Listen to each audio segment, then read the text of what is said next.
portrait vu par Christian Richaud. Bonjour Christian. Bonjour Cyrielle, bonjour Jean-Marc. Bonjour. Vous nous avez donné vos 3 mots, toujours les mêmes, ténacité, enthousiasme et fatigant. En tout cas, on peut dire persévérant par rapport à la ténacité, parce que vous êtes toujours actif, toujours productif, toujours en marge d'idées et de création. Ensuite, fatigant, je dirais pas, parce qu'on a passé un agréable moment avec vous et je me sens plutôt en forme de vous écouter. Alors, peut-être fatigant pour certains autres, mais qui partagent pas votre enthousiasme. Ou peut-être fatigant pour vous-même, mais ça peut être un moteur. Un moteur pour aller de l'avant, et puis pour cette volonté que vous avez de nous transmettre des récits, des histoires. Peut-être pour soutenir une mémoire, parce qu'on a été arraché, parce qu'il y a eu un exil, ou parce qu'il y a eu une petite fracture, et que on a ce souhait de raccrocher des morceaux, de poursuivre une histoire, et de donner du sens à ce qui se passe, et puis d'avoir ce devoir de mémoire.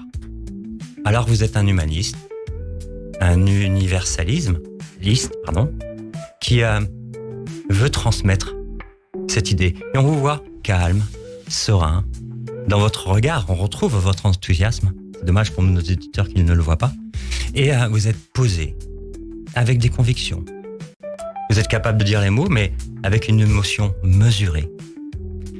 Alors, ce qui est ingénieux, c'est ce double écho entre Georges et Georges. Ce qui est ingénieux, et vous le savez qu'il y avait un autre Georges, ce qui est ingénieux, c'est que pour essayer de comprendre une femme, quand on est un homme, et c'est un travail, et il y en a plein qui ont essayé toute leur vie, vous avez trouvé une femme qui s'est mise à la place d'un homme. Alors ça peut être plus simple. Et ça peut évoquer des souvenirs. Et Georges Sand disait, les souvenirs, c'est le parfum de l'âme. Et puis, il y a « dis-moi qui tu es, mais je te dis qui tu es ». Alors, quand on parle de Georges Sand, on parle de rébellion, on parle d'audace, on parle de liberté, d'émancipation, toutes les valeurs que vous essayez d'incarner, en tout cas à travers ce personnage. On parle des écrits, de la littérature, comme vous nous l'avez dit dans cette émission, qui peut s'adresser à n'importe qui et non seulement à nous jeunes. Une littérature qui est abondante, mais qui nous permet d'avoir un tracé par rapport à l'histoire. Et puis, c'est une façon, Georges Sand, de se réinventer pour exister. Et de bousculer toutes les normes. Et d'aller de l'avant. Que ce soit dans le siècle de Georges Sand, mais de poursuivre ce travail à travers ce que vous avez écrit pour elle, ou pour nous. Alors, vous avez choisi une amoureuse. Et cette période de sa vie où elle était amoureuse, et c'est intéressant, parce que parler d'amour, c'est aussi parler de la vie.